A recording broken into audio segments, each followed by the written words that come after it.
नमस्कार, मैं केसी मिश्रा और आप देख रहे हैं खुली डिबेट। खुली डिबेट किस बात की?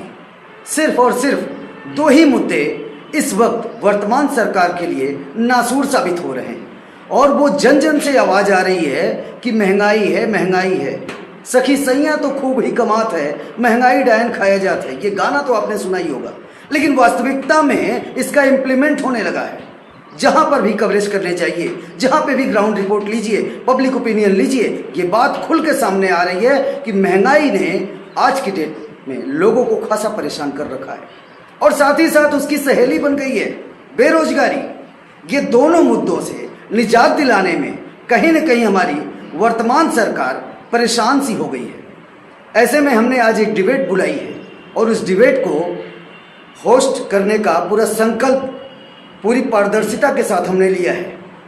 इसमें हमने दो मेहमानों को बुलाया है, जिसमें हमारे पहले मेहमान हैं सत्ता पक्ष, जिससे हमारा पहला सवाल होगा। सत्ता पक्ष से यहाँ पर हमारे चैनल को समय देने के लिए मंडल अध्यक्ष धर्मापुर राधेश्याम विश्वकर्मा, जो जौनपुर के सबसे तेज तर्राक मंडल अध्यक्ष कहे जाते हैं। पूरे जनपद में बताया जाता है कि ऐसा मंडल अध्यक्ष कोई नहीं है।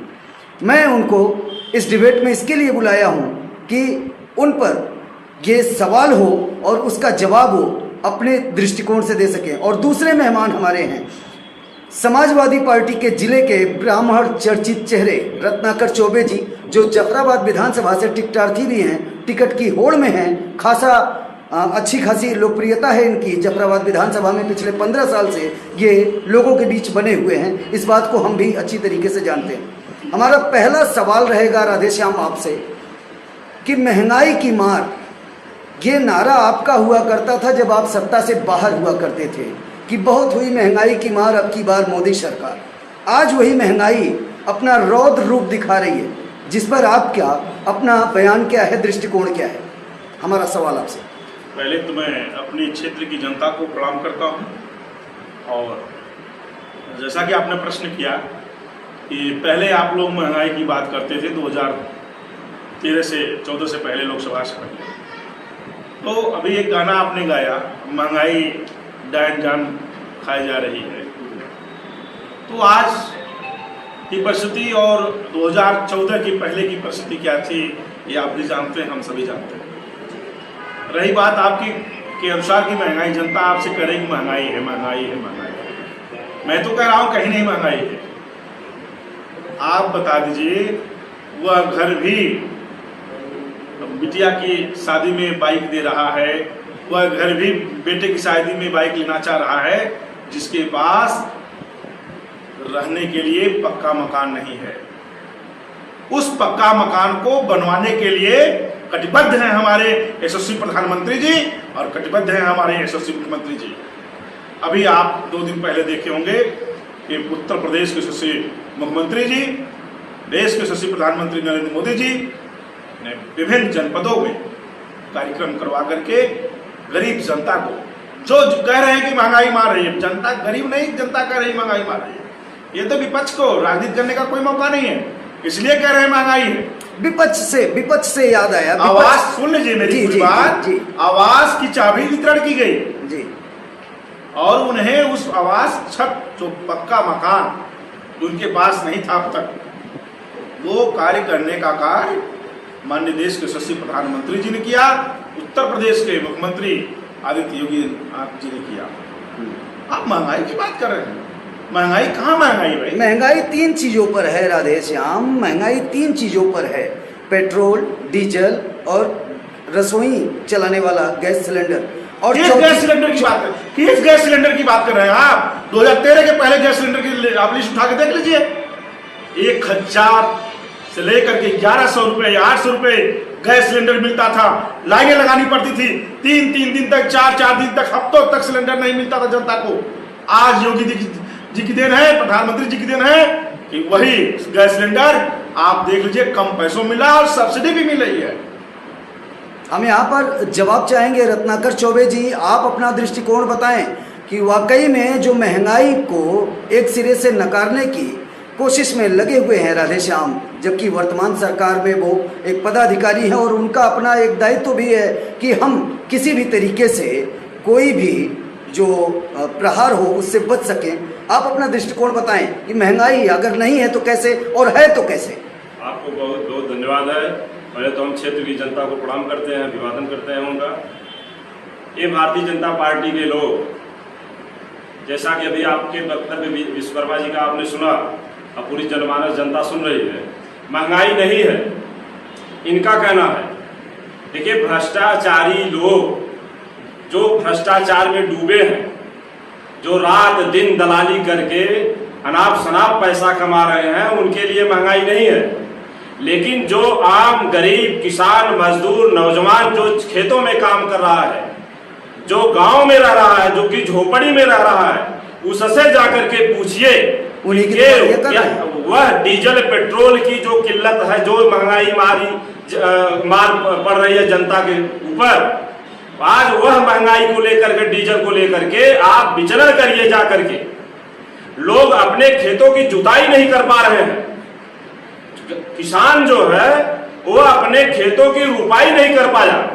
डीजल की महंगाई को लेकर के अभी हम लोग गांव-गांव, चट्टी चौराहे पे नहीं, गांव में घुसने का काम कर रहे हैं और गांव में जाकर कह रहे हैं, सैकड़ों गांव में गिना सकता हूं कि जहां पर किसान खेतों की जुताई नहीं कर पा रहा है। मैं अभी, आज तो आपने डिबेट रखा है, अभी हमारे मोबाइल में है, मेरे फेसबुक पर चल रहा है। मैं बहरीपुर, राजेपुर, तिरमोहानी, पैरीपुर, हुसैपुर, शिवपुर, तमाम गांवों में विचरण किया। कल की मैं बात कर रहा हूं और लोगों से मैंने जवाब चाहा, मैंने पूछा, उन लोगों ने खेतों में झाड़ जाम गए हैं, लोग जुताई नहीं कर पा रहे, कह रहे 50 रुपए 60 रुपए बिस्वा की जुताई चल रही है, हम क्यों कैसे जुतवा पाएंगे? एक तो हमारे पास पैसा नहीं है, ये दूसरे इतनी महंगाई है, 50 रुपए 60 रुपए बिस्वा की जुताई चल रही है, उससे हम जुताई नहीं कर पा रहे हैं। और दूसरे जुताई करके भी क्या करेंगे? अगर ऋण कर्ज लेकर के हम किसी तरह से अगर जुताई भी कर दे तो ये योगी के जो साथी छुटे हुए हैं, जो बछड़े के रूप में, गाय के रूप में, उसमें से कुछ होने वाला नहीं है। ताकि हम उस जुताई को कराने में समर्थ भी है डीजल की महंगाई को लेकर के, और कराने से हमको कोई फायदा भी नहीं है कि जो उनके चेले घूम रहे हैं योगी के, वो खा जा रहे हैं। तो किसान जो है बेहाल है, परेशान है, भूखों मरने की कगार में है। जहां तक आपने कहा आवास की चाबी पकड़ाई जा रही है गरीबों को, पहली बार ऐसी बात आई गई है कि आवास नहीं दिया जा रहा है बल्कि उसकी चाबी दी जा रही है। अरे आप लोगों को सीख लेना चाहिए, जो नक्शा माननीय मोदी जी दे रहे हैं वही नक्शा राष्ट्रीय अध्यक्ष माननीय अखिलेश यादव जी जब मुख्यमंत्री थे 2012 से लेकर के 2017 के बीच में, लोहिया आवास के नाम से जिस गरीब का लोहिया आवास बन गया हो उसको जाकर के देख लीजिए, जो प्रधानमंत्री आवास बना हो जाकर के उसको देख लीजिए। राष्ट्रीय अध्यक्ष अखिलेश यादव ने 3,25,000 रुपया देकर के लोहिया आवास को बनवाने का काम किया। वही नक्शा, वही व्यवस्था, महंगाई और बढ़ गई है। गरीबों को 1,20,000 लोग झुंझुना पकड़ाने का काम कर रहे हैं और गरीब बेचारा अपने कर्ज लेकर के, गुआम करके, अपने गाड़ी का पता नहीं कैसे भुखमरी के कगार में है। इनका मानक है कि जो घास फूस की मड़ई में जीवन यापन कर रहा है, जो महागरीब कैटेगरी का है, उसी को हम आवास मुहैया कराएंगे, प्रधानमंत्री आवास। हम इनसे जानना चाहेंगे कि जो व्यक्ति की हैसियत नहीं है, 10,000 5,000 वो भूखों मर रहा है, उसको एक टीन सेट रखवाने की हैसियत नहीं है, आप 1,20,000 रुपया दे रहे हो आवास के लिए, वो 1,20,000 में वह नक्शे से, मैं इन्हीं को विश्वकर्मा जी को चैलेंज करता हूँ। यहाँ पर आपको मेरी बात हो जाने दीजिए, मैं इनको चैलेंज कर रहा हूँ कि 1,20,000 में दे रहा हूँ, सेम टू सेम नक्शा जो प्रधानमंत्री मोदी जी का आवास का है, ये बनवा दे, इनके सामने मैं राजनीति करना छोड़ दूंगा। मैं यहाँ पर आपको रोकना चाह रहा हूँ। जो इन्होंने कहा कि केवल और केवल चाबियां मिल रही हैं, आवास नहीं मिल रहे। जो लोहिया योजना थी आवास की, उसके दौरान जो पैसे मिलते थे एक संपूर्ण मकान बनाने के, उसमें भी कटौती इस महामारी कोविड काल में, या यूं कह लें कि जो आर्थिक महामारी चल रही है देश में, उसको ये लगा के कह रहे हैं। उस दरमियान क्या कुछ आप कहना चाहेंगे, कैसा इन पर प्रहार है आपका? भाई साहब, अभी आप देख रहे होंगे कि मेरे बड़े भाई समाजवादी पार्टी के नेताजी बोल रहे थे कि लोहिया आवास हमने देने का कार्य किया माननीय राष्ट्रीय अध्यक्ष। यादव जी ने देने का कार्य किया 3,25,000 और हमारी पार्टी के कार्यकर्ता को, हमारे पार्टी के नेता को इन्होंने भ्रष्ट बताया। मैं बता दूं, ये 3,25,000 किसको देते थे? अभी इन्होंने कहा, एक और चीज इन्होंने कहा उसमें कि घास भूसे की जो मड़ई था उसी को दे रहे हैं। तो आवास की जरूरत किसे है? जिसके पास पक्का मकान है। अरे भाई, आवास की जरूरत तो उसी को है ना जिसके पास पक्का मकान नहीं है, जिसके पास टिन सेट नहीं है, जो मड़ई में रहता है, जो पेड़ के छांव में रहता है, जो पॉलिथीन लगा के रहता है, उसे आवास की जरूरत है। और आपने कहा कि हमने लोहिया आवास देने का कार्य किया। मान्यवर, मैं बता दूं आपको कि मेरी सरकार ने किसी को चिन्ह के, पहचान के कार्य नहीं की है। पहली बार हुआ है आजादी के बाद, पहली बार अगर बिनवंशियों का ख्याल करने का कोई काम किया। सबसे निम्न स्तर का समाज है, सबसे निम्न स्तर पे लोग मानते हैं, मैं नहीं कहता, लोग मानते हैं। और अभी आपने भी उस बात को कहा, मुसहर समाज, आप यही बगल में चले जाइए, उत्तर गावा ग्राम में, नैनसर में चले जाइए, गजरा में चले जाइए, मोहद्दीनपुर में चले जाइए, आप चले जाइए गद्दोपुर में, देख लेंगे कि एक एक मुसहर को माननीय मुख्यमंत्री जी ने मुख्यमंत्री आवास योजना के तहत आवास देने का कार्य किया, बनवाने का कार्य किया। राधे साहब, और मेरी बात पूरी दीजिए। आपने आरोप लगाया कि भाजपा के लोग महंगाई कैसे मानेंगे, वो तो दलाली कर रहे हैं। भाई साहब, मैं आपको बता दूं, दलाली तो आपका सिस्टम कर रहा था, जिसे हमने खत्म करने का काम किया। आपने कहा कि किसान जुताई नहीं कर पा रहा, किसान ट्रैक्टर नहीं चलवा पा रहा, किसान बीज नहीं खरीद पा रहा है। आपकी सरकार में 2012 से 17 की सरकार में, माननीय अखिलेश यादव जी की सरकार में, मुझे भी ज्ञात है कि जब लोग यूरिया के लिए लाइन लगाते थे, डाई के लिए लाइन लगाते थे, लाठीचार्ज की जाती थी। आप उस चीज को ना भूलें। आज हमारी सरकार है, आप पता लगा लीजिए, हर सेंटर पे हर समय यूरिया उपलब्ध है और किसान को मिल रहा है समय से। रही बात जुताई की, आपने कहा ना एक चीज कि जुताई नहीं कर पा रहे, तमाम गांवों का आपने विचरण किया। मैं आपको बता दूं, 2001 बार माननीय मोदी जी पीएम किसान सम्मान निधि के तहत उस किसान को देने का कार्य कर रहे हैं जो किसान कमजोर वर्ग का है, जो किसान काम अपने खेत में नहीं कर सकता है, कर्ज लेने की स्थिति में किसी बड़े आप जैसे लोगों के पास जाकर के रिक्वेस्ट करता है, 10,000 दे दो पंडित जी, 5,000 दे दो पंडित जी, या इतना दे दीजिए। वो व्यक्ति वहां से कर्ज लेता था बड़े लोगों से। लेकिन मैं बता दूं, 2000-2003 की कौन कौन सी खेती होती है? ये 3 है ना मौसम है खेती का, तो 3 बार जुताई का सरकार ने पैसा दिया। अब आप कहें कि जिसके पास सब कुछ है, सर्वव्यापी है, भाई मेरे उसको भी सरकार ने किसी को छीन कर नहीं दिया। हो सकता है आपका पीएम रजिस्ट्रेशन हुआ हो तो आपके खाते में भी 2,000 रुपया सरकार ने भेजा है। और मैं बता दूं,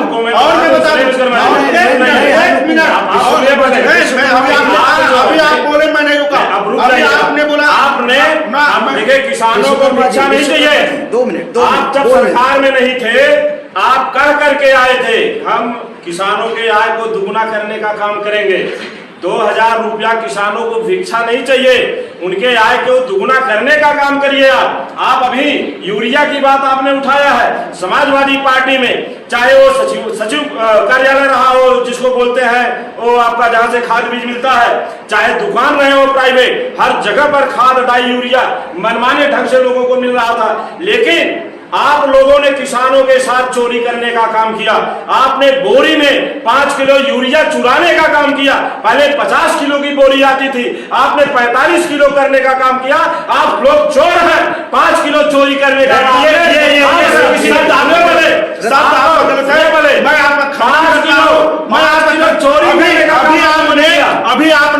अभी आपने आरोप लगाया चोरी कर, किसी से पूछे, अरे भाई साहब सुनिए, पहले 5 किलो आपने कहा कि जो पशु छुट्टा चल रहा है वो योगी जी के चेहरे हैं। 5 किलो, अरे भाई योगी जी संत हैं, उनके चेहरे कहां से गए? पशु छोड़ने का कार्य कौन कर रहा है? हम कर रहे हैं कि आप कर रहे हैं? अरे जिसके पास सारी व्यवस्था है और जब तक गैया दूध देती है तब तक बछड़ा अपना भाई लगता है, गैया माता लगती है, और जिस दिन गैया दूध देना बंद कर देती है उसी दिन आप सब छोड़ देते हो और क्षेत्र में लोगों का, किसानों का नुकसान होता है, तब गुमराह किया जाता है जनता को। ये तो योगी जी के चेले हैं। हम योगी जी के दोनों महान भावों से कहेंगे कि भाषा की मर्यादा का ख्याल रखें। आप लोगों को आपकी डिबेट देख लीजिएगा, एक बार भी शब्द मेरे में नहीं आया। आपने पहली बार भ्रष्टाचार का आरोप लगाया, चोरी का आरोप लगाया। योगी जी जैसे संत व्यक्ति को 5 किलो यूरिया, आपने हमारी बात सुनिए, 5 किलो यूरिया चोरी करने का काम किया कि नहीं? कोई चोरी नहीं है। अरे 50 किलो की बोरी थी, कोई चोरी नहीं है। पहले 50 किलो की थी कि नहीं?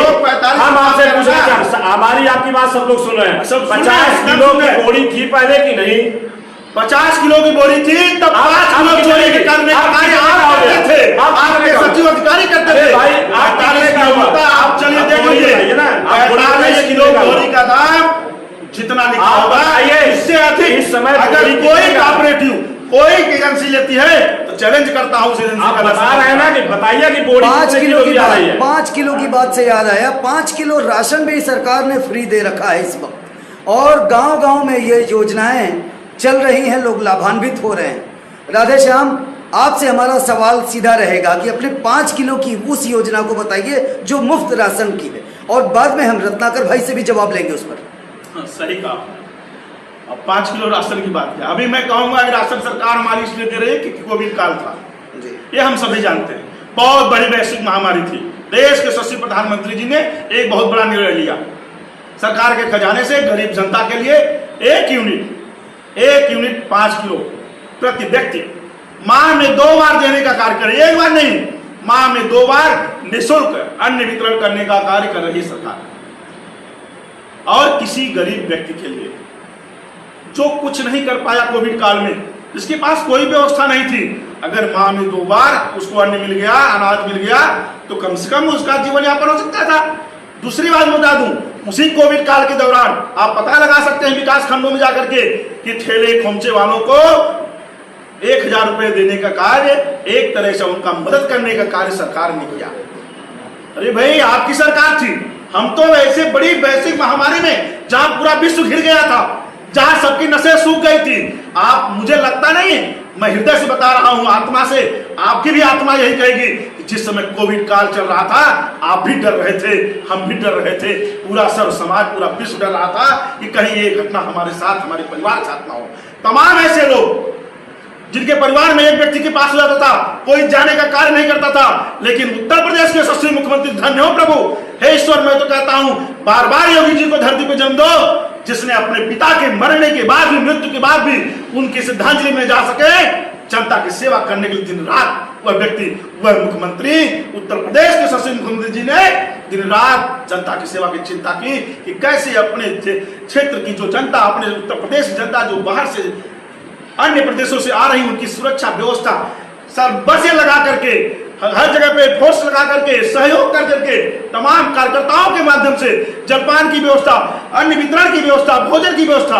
आपने ये भी सुना होगा, जो भी व्यक्ति चाहे वो ट्रेन से आया, चाहे जैसे आया, तो ट्रेन पे आया होगा, उसको भी खाद्यान्न देने का कार्य सरकार ने किया। रत्नाकर जी, एक सवाल आपसे भी रहेगा, यहाँ पर मैं राधे श्याम को रोक रहा हूँ।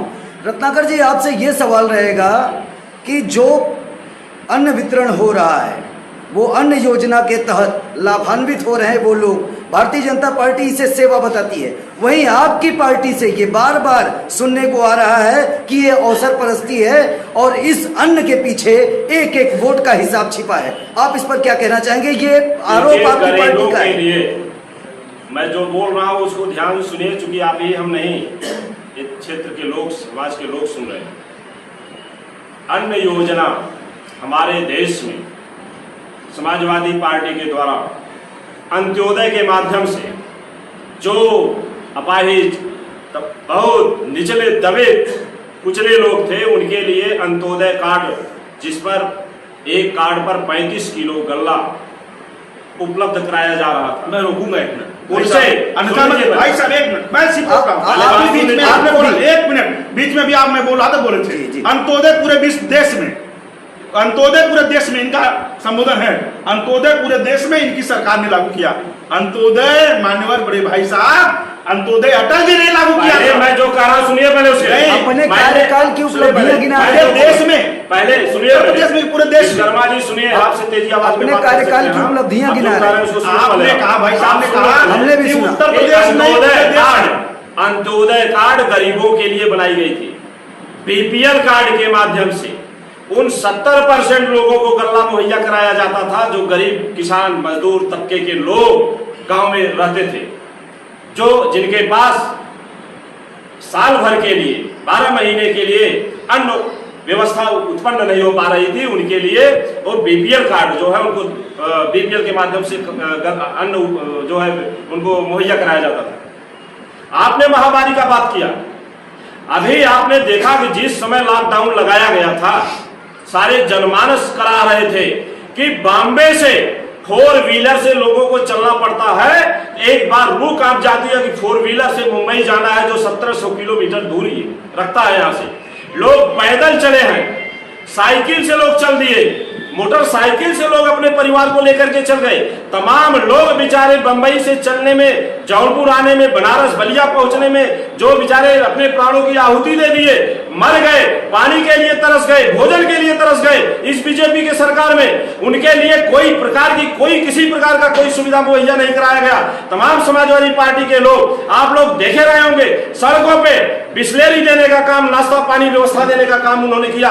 समाजवादी पार्टी के लोगों ने तमाम व्यवस्था आपके जौनपुर में कोरोना काल में आपने देखा कि इनका जो मुहिम छिड़ा हुआ है, देश के नौजवान को, गरीबों को, मजलूमों को, छात्रों को जिस तरह से ये लोग पंगु बनाने का काम कर रहे हैं। पहले कह रहे थे हम देश को 2 करोड़, जब सत्ता में आएंगे प्रतिवर्ष 2 करोड़ नौकरी देने का काम करेंगे, बड़े बड़े उद्योग ला करके लोगों को व्यवसाय देने का काम करेंगे। लेकिन ये लोग पकड़ा रहे 5 किलो गल्ला बांट करके, ये लोग अपने हाथ से अपनी गाल थपथपाने का काम कर रहे हैं। हम कह रहे हैं खाली गल्ला देने से लोगों का विकास होगा, गल्ला देने से लोगों का गुजर बसर होगा? हम कह रहे हैं हमको रोजगार चाहिए, आपकी भीख नहीं चाहिए। हम गल्ला उत्पन्न कर लेंगे, हम गल्ला को खरीद लेंगे, हमको व्यवसाय दीजिए, सुनिए मेरे, हमको व्यवसाय दे दीजिए, हमको रोजगार दे दीजिए, हमको नौकरी दे दीजिए।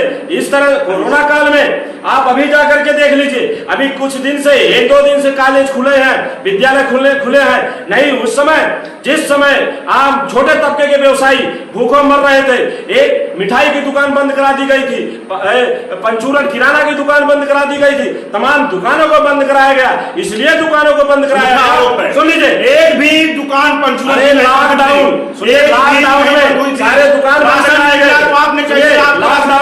लॉकडाउन में सारे दुकान, सुन लीजिए, लॉकडाउन में सारे दुकान बंद कराए गए। उस दुकान को खुलने से जहाँ एक कपड़े की दुकान पर एक ग्राहक जाकर के कपड़ा लेगा, उस कपड़े को लेने से कोरोना पैदा हो जाएगा। जाकर के मीठे की दुकान पर एक लोग मीठा खरीदेंगे, उससे कोरोना पैदा हो जाएगा। जाकर के जो है किराने की दुकान पर किराना खरीदेंगे, वहां कोरोना पैदा हो जाएगा। लेकिन शराब की दुकान खुली थी, जहां लाइन लगा करके, और पहली सरकार ऐसी है, इसको हम बहुत घृणित सरकार बोलेंगे कि जहां शराब को लोग पुलिस को देख करके शराबी जो है भागने का काम करते थे, पहली सरकार ऐसी भारतीय जनता पार्टी की है जहां पुलिस के देख रेख में शराब देने का काम किया, शराब बेचने का काम किया। और अभी जाकर के रोडवेज में देख लीजिए, आज भी बच्चों के पढ़ाई को प्रभावित किया जा रहा है। आज 2 साल से बच्चों के जीवन को चौपट करने का काम किया जा रहा है। बसों में चले जाइए, रोडवेज में प्राइवेट बसें चल रही हैं, आप देख लीजिए वहां की स्थिति। बसों में खचाखच लोग भरे आए सफर कर रहे हैं, ट्रेनों में खचाखच भर करके लोग सफर कर रहे हैं। लेकिन बच्चे स्कूल में आएंगे, बच्चे स्कूल में पढ़ने आएंगे, उनसे उनको कोरोना पैदा हो जाएगा। लेकिन बसों में खचाखच लोग यात्रा कर रहे हैं, रोडवेज में यात्रा कर रहे हैं, आप ट्रेन में यात्रा कर रहे हैं, उस यात्रा से कोरोना पैदा नहीं होगा। लेकिन बच्चे घर से निकल करके आ करके स्कूल में शिक्षा लेंगे, कोरोना पैदा हो जाएगा। हम एक बात कहेंगे आपसे विश्वकर्मा जी, आप लोग अंधभक्त मत बनिए, मोदी कोई अंधभक्त नहीं है, आप लोग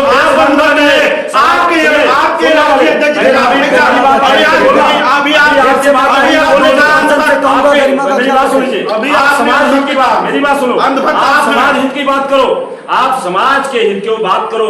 नौजवानों को 5 किलो राशन में उनको गुमराह किया जा रहा है और ये लोग चाह रहे हैं हमारे देश में 80% लोग जब सिर्फ भूख के लिए, क्षुधा के लिए परेशान रहेंगे, जब ज्यादा से ज्यादा लोग अशिक्षित होंगे समाज में, तो हम अंग्रेजों की तरह शासन चलाते रहेंगे। और आपको मैं बता दूं, बार बार मैं कह रहा हूं कि आज भी मैं कह रहा हूं इस डिबेट के माध्यम से, हमारे देश को अंग्रेजों से उतना खतरा नहीं था। मैं आम आवाम से आपके माध्यम से कहना चाहूंगा, हमारे देश में अंग्रेजों से उतना खतरा नहीं था। जिस तरह से अंग्रेज हाफ पैंट में आए हमारे देश को लूटने का काम किया, अब से हाफ पैंट धारी खाकीधारी में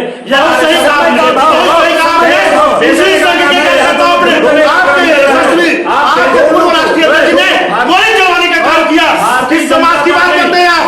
नेताजी आप किस समाज की बात करते हैं? आप रोकिए इनको, मैं रोकना चाहता हूं इनको। रत्नाकर चौबे जी, हम दोनों को इसमें रोकते हुए समय का अभाव है, समय का अभाव है। एक अंतिम शब्द अभी आपने कहा, अरे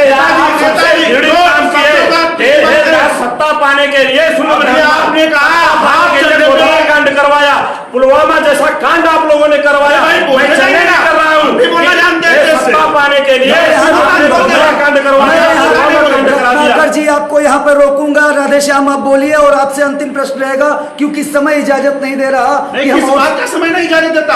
अभी आपने आरोप लगाया कि अंग्रेज आए, हाथ चड्डे में देश पे राज किए, और उसी तरह से ये लोग संघ वाले हाथ चड्डे में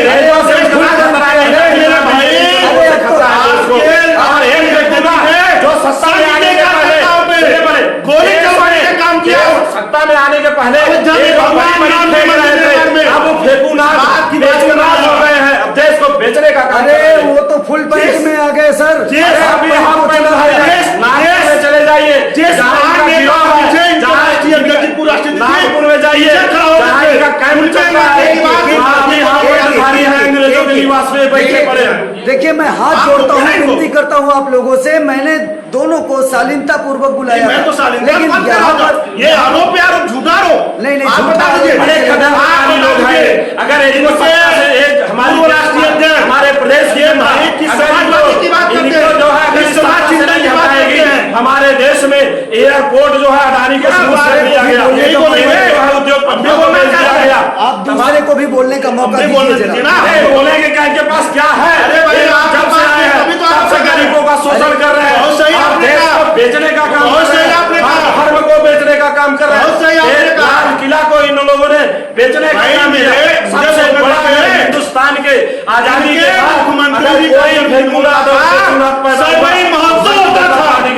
इनके मुख्यमंत्री का जन्मदिन होता था, सरभाई महोत्सव होता था, देख लीजिए हमारे उत्तर महोत्सव मनाया गया। ऐसे पीपल का से अपना जन्मदिन मनाया, संबंध नहीं बात कर रहे हैं। ऐसे लोग आकर के जो है एक अंतिम सवाल आगरा एक्सप्रेस बनवाया है। एक अंतिम सवाल, बहुत सही, आपने समाजवादी पार्टी बनवाई है 600 करोड़ से मेडिकल का। एक अंतिम सवाल समाजवादी पार्टी, आप दोनों से एक अंतिम सवाल रहेगा, आप दोनों से समाज को अगर किसी ने सम्मान देने का काम किया तो राष्ट्रीय अध्यक्ष अखिलेश यादव, रामाश्रय विश्वकर्मा को। अरे किसकी बात करते हो? किसकी बात करते हो? जो अपना विद्यालय अपने पिता के नाम नहीं करके उस विद्यालय का नाम एक यादव के नाम से चलाता हो, अंधभक्त हो,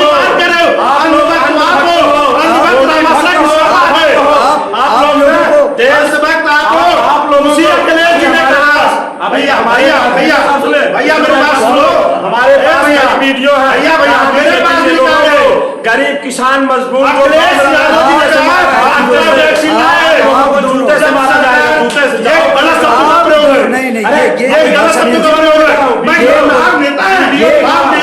कोई भाषा नहीं है, आप ये सच बोल रहे हैं, ये कोई भाषा नहीं है, भाषा है आपकी। जनता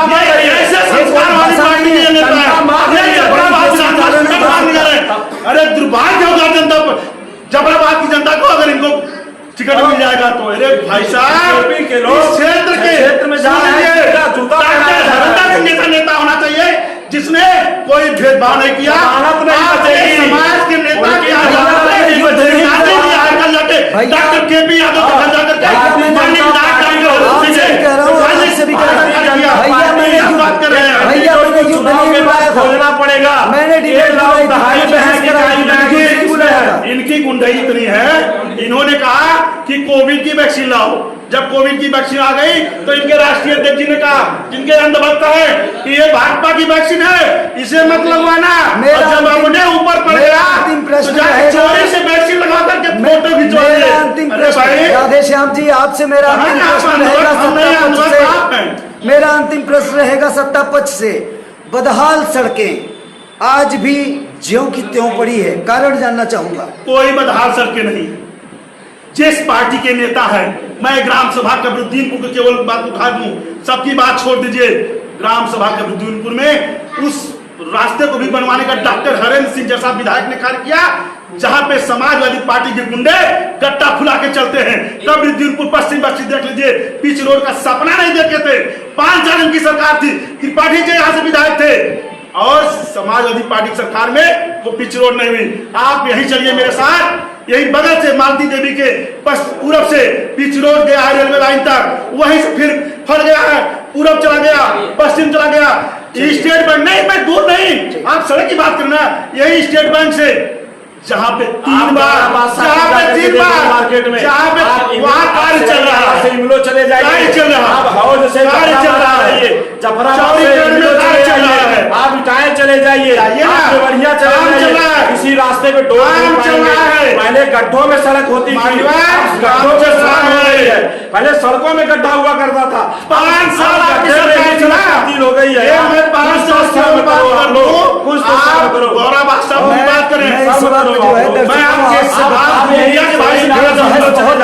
जाएगी, वक्त की कमी है, आधे घंटे से ऊपर की बहस हो चुकी है। जिस विधानसभा में ये जफराबाद की विधानसभा पहले जब बहस होती थी, हमारे ही ग्राम सभा के पूर्व मंत्री कैबिनेट में रहे बसपा सरकार में, आज समाजवादी पार्टी ज्वाइन के माननीय जगदीश नारायण जी, और मैं बता दूं 1-2 रोड केवल थी, केवल 2, एक दक्षिण से उत्तर, उत्तर से दूसरी उत्तर से दक्षिण, केवल इतनी रोड थी।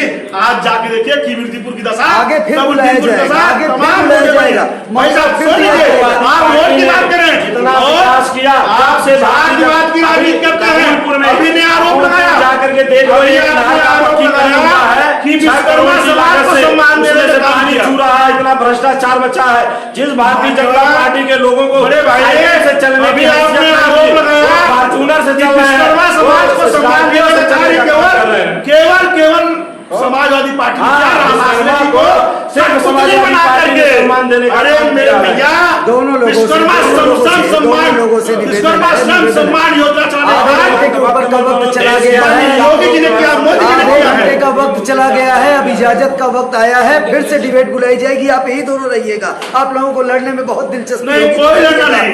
लेकिन इस समय हम बता दें कि अब ये बहस यहीं पे समाप्त की जाती है। अब आगे इजाजत दीजिए, दूसरी बार फिर से बुलाया जाए।